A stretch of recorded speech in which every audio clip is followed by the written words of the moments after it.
大家有没有听过这样的故事？就是某某人得了病，看遍中医西医，什么医都看过，身体各种检查都查过，都查不出病因，也治不好。可是过了一段时间呢，这个疾病自然的不药而愈了。那接下来我们就要说类似的案例，不同的是呢，罪魁祸首最后是找到。根据中国杭州都市快报的这个报道，有一位网民，他是咳嗽咳了2-3个月，也是去做了各种检查，什么 CT scan 什么都做了，答案是身体没有异常。那没有异常，为什么一直咳嗽呢？这位网友啊，也是中医西医都看遍了，咳嗽就是治不好。直到有一天，他做了一件事，过后他的咳嗽就痊愈了。那根据报道呢，这位网友后来发现家里的马桶下方有密密一圈黑色的霉菌，他把霉菌清理干净之后呢，咳嗽就神奇的好了。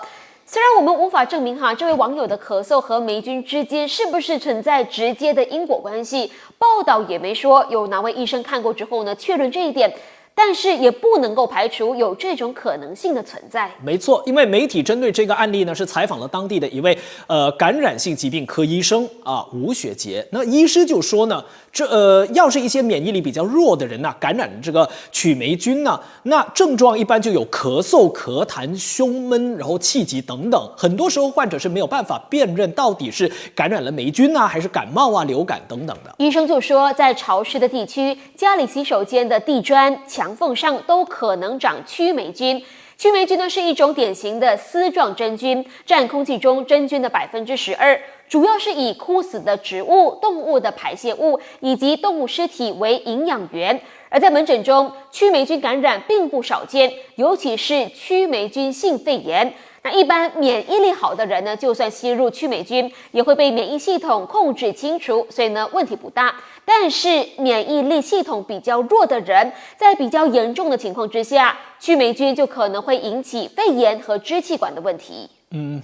还有一个呢也是杭州的案例，不过是好几年前，2018年有一个患者老王，他咳嗽高烧持续好几天，经过普通的一般的肺炎治疗呢，也好不起来，反而病情恶化到最后必须要插管，还要上人工肺，否则呼吸不到呢就一命呜呼了。而罪魁祸首呢，竟然是家里大扫除清出来的那些旧物品废物。原来老王大扫除的时候没有戴口罩，他的肺部呢感染了一种少见的曲霉菌。你看，又是这个曲霉菌，幸好呢医生对症下药，老王才死里逃生。所以呢，农历新年快到了，大家大扫除的时候记得要戴口罩，以防万一。这个故事呢，也告诉我们，新的一年清除霉菌，也确实是在赶走霉运，至少能够降低患病的几率。医生提醒大家，家中要时刻注意通风，保持干燥。一旦墙角或是家具上出现霉菌，要及时做好个人防护，并使用消毒剂来进行处理。